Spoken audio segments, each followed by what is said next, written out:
Bakit yung mga bata kasi naglalakad yung high school, dapat na mas malayo maglakad. So usually, sa mga towns, yung mga grade school nandun sa kalapit bahay, yung high school isa lang. In the case of Baclayon, yun nga, sinabi ko, 8 grade schools tapos isang high school. So naglalakad lahat yung mga bata. Yung distance is usually 3 to 8. So GNPS namin yung mga bahay to the school, each house para mag-qualify sila ng bisikleta. Dropout rate is usually high. Basta lahat nag-enroll ng first year, lahat ng grade school na nag-graduate mag-enroll sa first year. Tapos, like ang situation this year, lahat ng beneficiary ng second year, medyo kalahati ng dropout na. So, hindi na sila mabibigyan ng bisikleta. Talaga mahirap. Aside from studying, syempre, alam naman natin yun na nagtatrabaho pa yung mga bata. Kasi, poverty nga eh. So, naghahapat ng kahoy, higit ng tubig, nagpapastol, nagpa-plant, yung iba nagpa-basket weaving, nag-aalaga ng baha ng mga bata, ng mga children. Usually, average family, mga 8 to 10, ganun pa rin sa probinsya, 10 kids, isang pamilya. Usually, no means of legitimate public transport system yun. So, we don't consider yung abal-abal as a legitimate form of public transportation. Kasi bawal yun. I mean, it's not legitimate. So, dapat walang public transportation, walang jeepney, walang jeep. So, usually, yung mga bahay nila, mataas lang, nasa bukid. Walang nabibigyan ng bisikleta yung nasa highway, sa main thoroughfare. So, yung solution, siyempre, bisikleta. So, itong mga pictures ng mga diba, yung next slide. Ito, bisikleta. Dito yung mga 4th year graduates. Yun nga, we found out that out of the 20 beneficiaries na nag-graduate this year, dalawa lang ang makakapasok sa college. The rest, hindi na papasok sa college. So, just income, poverty. So, because nga we chose them, so hindi na talaga, ang 18 hindi papasok sa college. So our next step, we're just taking it one step further. So livelihood naman. Social enterprise ngayon yung pinapasokan namin.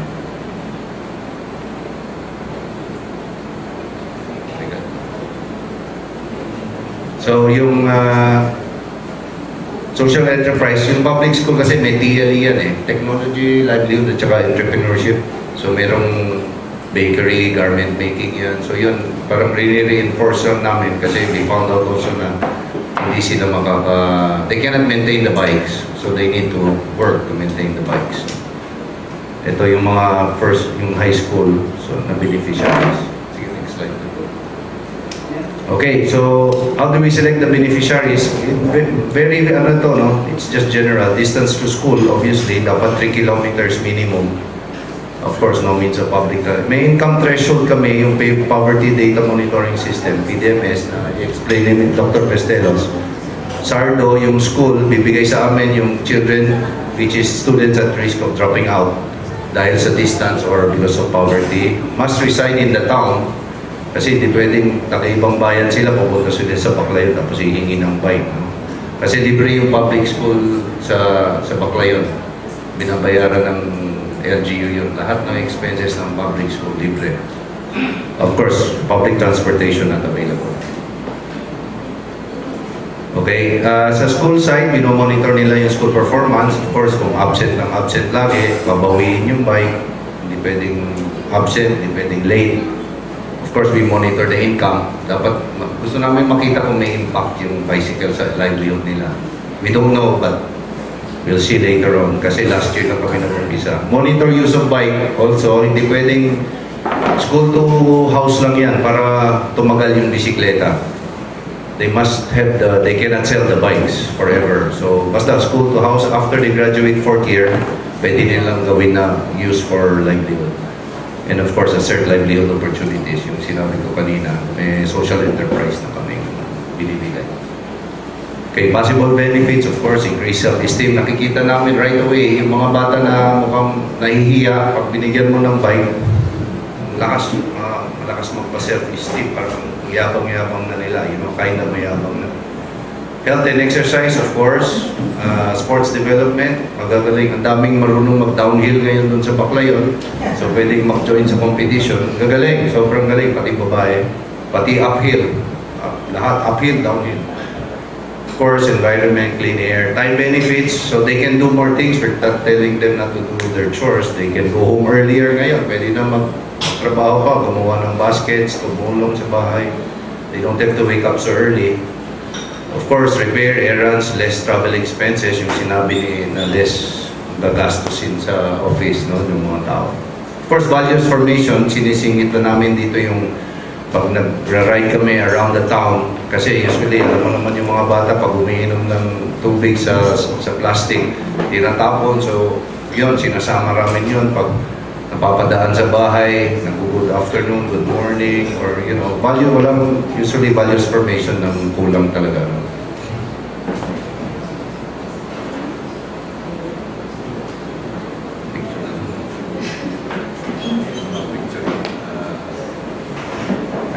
Ito, bibigyan pa namin kayo ng tatlong sample ng poverty. No? So, ito si Melanie Taladok, lives 5 kilometers from school. Monthly income ng 4,000 pesos. So, nirank namin ito sa poor of the town sa sa barangay. Number 22, poorest dito. No? So, 4,000 pesos. So, poorest of the poor. One of the poorest of the poor. Binigyan namin ng bike. Makikita namin sa inyo kung paano namin pinili ito. Tapos paano i-monitor. The next one is also at Taladok. So, usually isang barangay, pare-pareho na yung pangalan ito. Jen Chris Taladok. Siya gumagawa ng baskets ito. She worked her way through college, make weaving baskets. 3,000 pesos. Number 27 to poorest of the poor sa barangay Tanday din. Tapos yung next Taladok din. Taladok rin ito. Wendell Taladok. Hindi ko alam. Hindi. Well, parang cousins. Pero malayo na yung relation. Ito, 3,000 pesos per month rin. Around 66 poorest of the poor sa barangay. So, 66 out of 100. malalaman natin kaya 100 something. Doon lang sa barangay.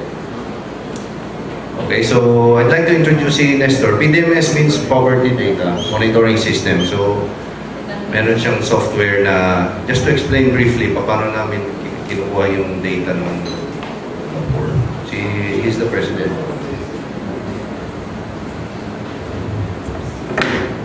Thank you, Joel. That's, ang dami kong natutunan sa'yo. Ang galing ng monitoring, ang galing ng definition. Sino makakatanggap.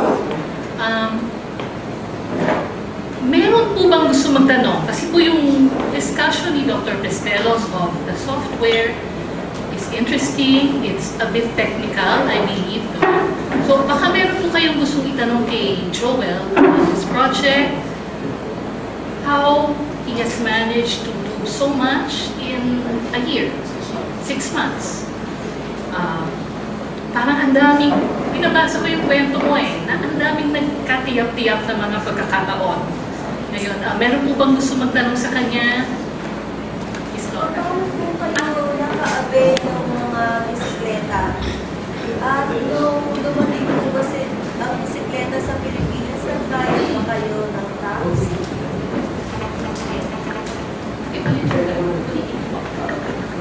Ang tanong po ni Ms. Contreras ay paano raw sila naka-avail ng mga bisikleta at kung nagbayad sila Joel ng tax pagdating ng mga bisikleta galing Amerika. Okay. So yung initial ginawa ko, pumunta lang ako sa internet, ilagay ko yung free bicycles. Madaming mga organization sa US na nagbibigay ng free bicycles. Ang dami niyan. Bikes Not Bombs, Pedals for Progress, of course, Bikes for the World. Ang dami niyan. So, sinubukan ko sulatan, pero hindi ako foundation, gusto ko lang gawin. So, tinawagan ko yung cousin ko, si Jojo Grant. So, also an avid cyclist. Sabi ko, mag-collecta ka ng bisikleta doon. Tapos padala mo sa Pilipinas. Ganun lang yung ginawa sinabi ko sa kanya. Pero tinawagan din niya yung mga organizations na yun. So, ginawa ko pa konti-konti. nagpadala ko ng mga papers pero naging busy ako with some other project kasi advisor rin ako ng Department of Tourism. In another advocacy naman, which is underwater photography kasi underwater photographer ako. So, hindi ko masyadong nagawa yun. So, malis ako sa States last year. I stayed there for 3 months. Naayos ko yung, nag-represent ako yung mga program sa school. Katulong ko nga si Sir Nestor, pinakita ko yung poverty sa Philippines. Kasi, we're not considered poor in the eyes of Bikes for the World. Africa yung talagang poor. Kasi sa Pilipinas, we're not really poor compared to them. So talagang inawitan ko, pinakita ko nga ito. Ito yung secret ko. Sabi ko, I can show you, you give your bikes away to Africa without knowing what happens to the bikes. Ano ba ginagawa? Ano nangyayari? Nakakatulong ba yan o hindi? Sabi ko, I have the database that will show you whether the bikes that you donate is going to help really the poor. Medyo nag-agree sila dito sa... So, humingi ako ng tulong sa isang foundation, well, parang foundation, resort na foundation, yung pick-up. Sila nag-ayos lahat ng freight. Actually, hindi na ako nakialam sa freight. Binigay ko na sa kanila, ito yung kailangan ko. Basta kailangan maipasok yung container. So, sila nag-ayos ng lahat. So, I just received the bikes here. In fact, daming tumulong, yung Firefly Brigade, siyempre, lagi nandyan. Tsaka ang daming cyclist na tumulong doon sa pag-repair. Kasi nung pinasok sa container yun, yung bikes medyo, merong may sira, merong hindi. We put it in a warehouse. Tapos tumawag kami nga ng volunteers to repair kasi may mga repair works na kailangan gawin i-check. So, I think one month namin inaayos yung mga bikes. Until we sent it to Bacolod in October na pinadala through another donor. In fact, yung last shipment ng 100 bikes, Philippine Navy yung nag-ship naman. So, medyo madaming tumulong. Maraming salamat sa Firefly Brigade po. Laging they're on board with us. So, daming tumulong, maraming mga bike shops rin, daming tumulong. Meron pa po bang gusto magtanong? So, may next shipment kami sa September. Yun, baka gusto niyo pong tumulong doon. Tumulong. Siguro sir, kung ma-suggest namin yung beneficiary, kasi po marami tayong mga poor na pamilya resettled sa Montalban at saka sa Laguna. Yung mga area na yun, ang pwedeng ma-integrate ang bisikleta kasi bago pa at saka talagang makakatulong po yung mga bisikleta kasi karamihan doon ay mga construction worker na bisikleta talaga ang gamit. At doon kayo magkakaroon ng mas malakas na impact. Pwede po kayang mag-explain si Dr. Besteros ngayon, very briefly lang po, kung paano niyo po ginagawa yung pagpili ng mga beneficiaries. Ito yung, kasi laging problema natin, sabi ng poor, bata pa tayo, poorest of the poor, pero ang katotohanan, namumula lang tayo, at saka hindi natin nasusundan, kung ano ba talaga nakakarating doon sa poor. And then, ano ba nangyayari na doon sa poor? Yan ang mga basic questions eh. Who are the poor? Who are the poorest? What have reached them? And have they been assisted so that they can get out of poverty? Yan ang basic na sinusolve namin sa poor 10 years ago when we landed in the top 20 poorest provinces. So yun yung bakit nag-develop itong tool na ito. So ngayon, after 10 years, may project na sinusuporta ng EU so that this can be brought to India, to Bangladesh and Bhutan. Sa Philippines naman, depende yun sa kung gusto nila. So meron kami nadala na namin sa Yaya Quezon, sa Luzon, Quezon, sa La Union, at saka sa AR provinces. So yun lang, depende sa kanilang gusto. So I will show you the software na simple. It is to rank the poor, it is to identify the poorest of the poor, and to see what have reached the poor people, the poor households, and what happened to them after a time. So the basic question is first to ask yung problema, yung problem summary. So I will take this now. Then Bohol, then we pick Baclayon. There. Baclayon, and then we say go.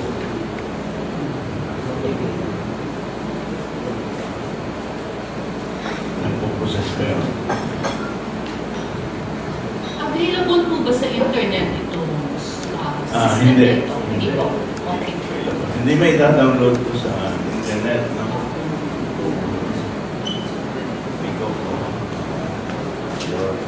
Yan ang mga, when we talk about poverty, ito yung mga sinasabing indicators. Child malnutrition, child mortality, crime, disability, access to electricity, food shortage, food threshold, garbage disposal, health insurance, housing, income threshold, literacy, and all that, no? Pwedeng mo ma-rank, magamit ito, hindi lang income, no? Pwedeng magamit mo ito, 1, pwedeng gamitin mo 5, pwedeng gamitin mo 12, pwedeng gamitin mo 21. Pero itong lahat na ito comprise ang answer the question for the poor. Kung meron silang indicators na ganito. So if you say, select all, gusto mong gamitin lahat yun, and you say, okay. So sa isang click of the mouse, alam mo yung problema ng isang municipality, like Baclayon. They have 91 malnourished children, they have 9 households with child mortality, and all down the line. No? They have itong income threshold, 643 are below the income threshold. Yung income threshold is, yung according to the government, pag yung family of 5, and you have only 6,265 pesos a month, then you are poor if you have an income below that. So yun, nawala ng mga debate. Kasi ang sinusok nito, yung napakaraming debate tayo pag sinasabing poverty. Okay, so that is one. No? And then you can also select one barangay, and you go select all, and then okay. Ayun ang pangalan ng barangay, Gambana. So yun ay barangay, you can also establish that. So walang debate kung position siya o nasa party in power, nasa church siya o hindi. The same ang problema. Okay, so yun ang isa ang magagawa nito, no? Sir, pwede po magtanong? Yes. Bago po siyempre dumating sa punto na ito, nag-gather na yung data na yan. Yeah, maybe yun ay part ng ating methodology. Okay. There is a survey questionnaire and there is a process of doing that.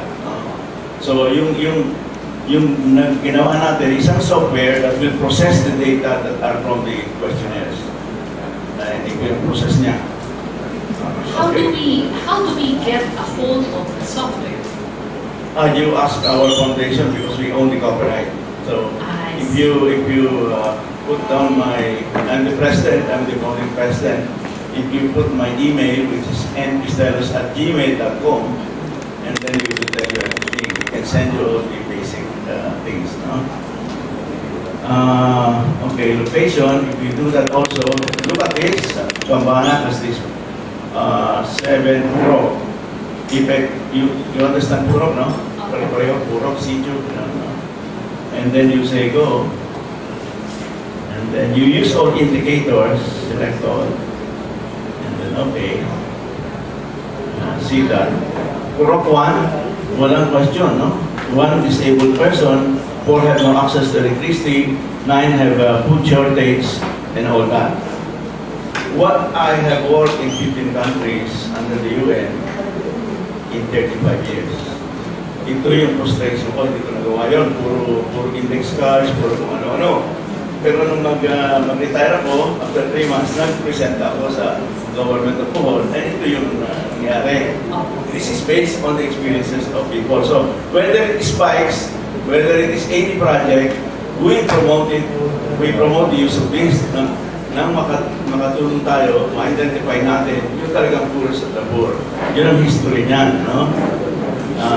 At makukuha natin yan, no? Sir, pwede po mag-interrupt ako. Yes, okay. This is fascinating. I think it shows the importance of gathering the data. Kasi ang dali po natin magsabi is community is poor. Ngayon po, dahil medyo kamulo tayo sa oras, baka po merong gustong isang tanong pa. Dr. Cristelos will be here the whole afternoon if you want to talk to him. Pero any quick questions now? Si Mr. Mendoza. Sir, yung bang mga bikes na yan will only be available to the rural areas?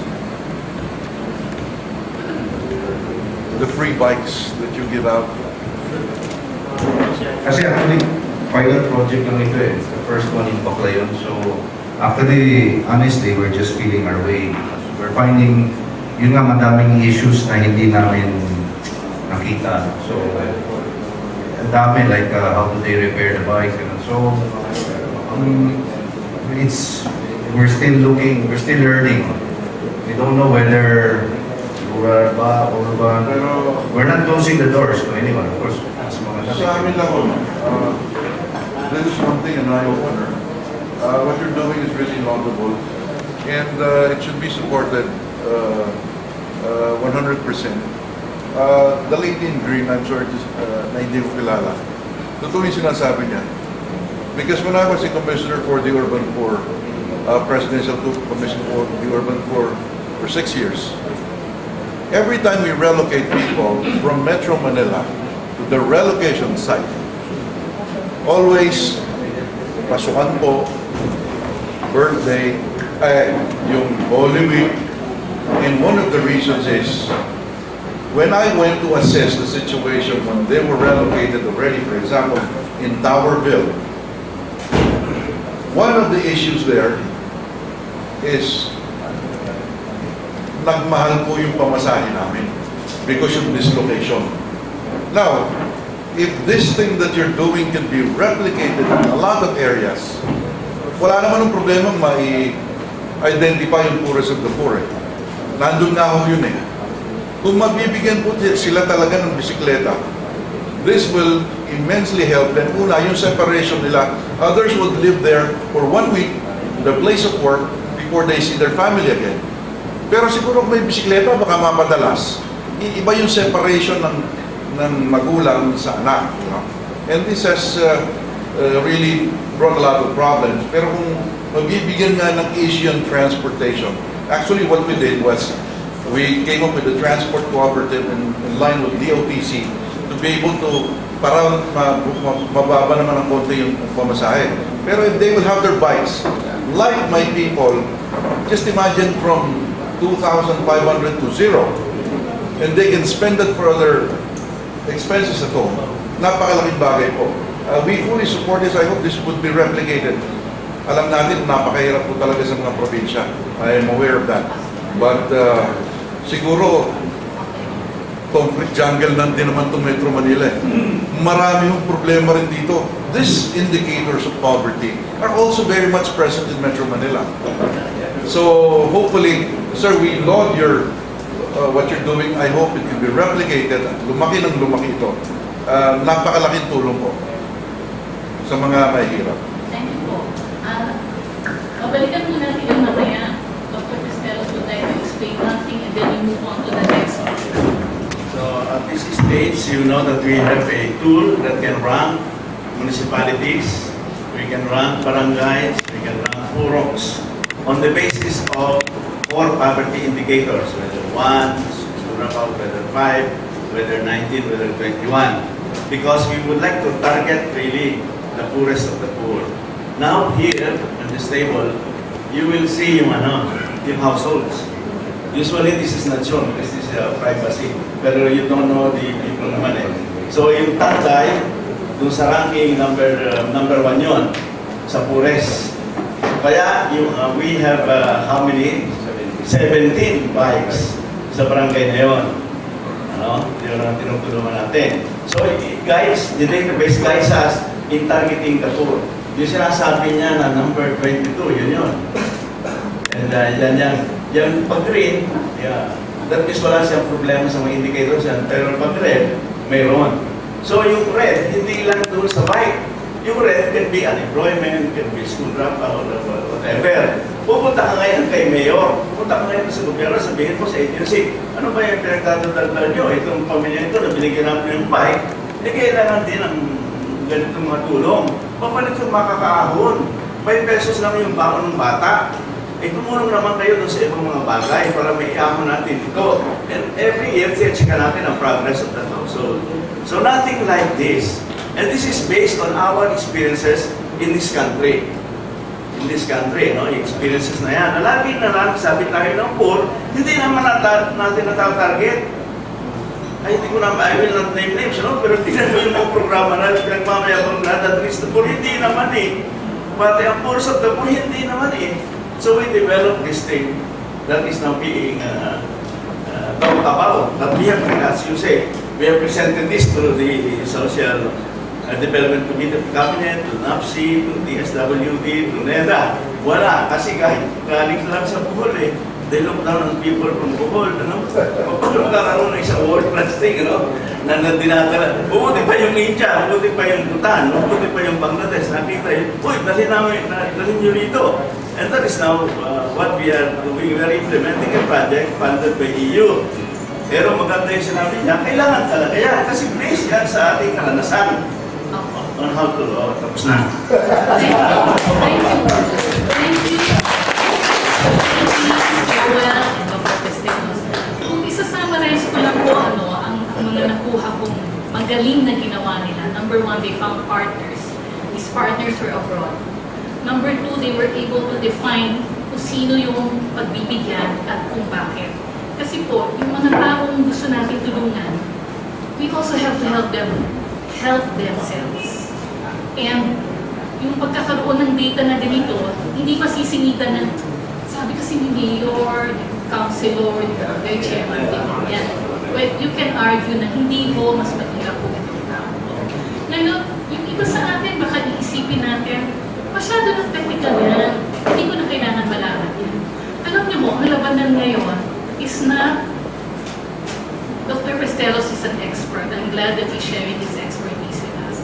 Pero kung hindi ko tayo makapag-aral ng pinag-aralan niya, pero alam natin yung method at kung ano yung pwede natin itanong, pwede tayong gumawa ng sarili ng natin questionnaire at guideline. Sabihin natin, 5 lang ang hahanapin natin. So, yung method po nun, yung accuracy nun, yung having the hard data, will help us choose, monitor, and report results. Kasi po ang mga partners, hindi lang po dito, kung magka-partner tayo ng ibang bansa, maghahanap po yan ng report. Sino ang natulungan? Ano ang nangyari? Napabuti ba ang buhay ng natulungan? So, kailangan po natin yan. So, yun po para sa akin, mga nakuha ko, mga mahahalagang leksyon sa nagawa ng Vice President Philippines. Thank you very much for the informative presentation.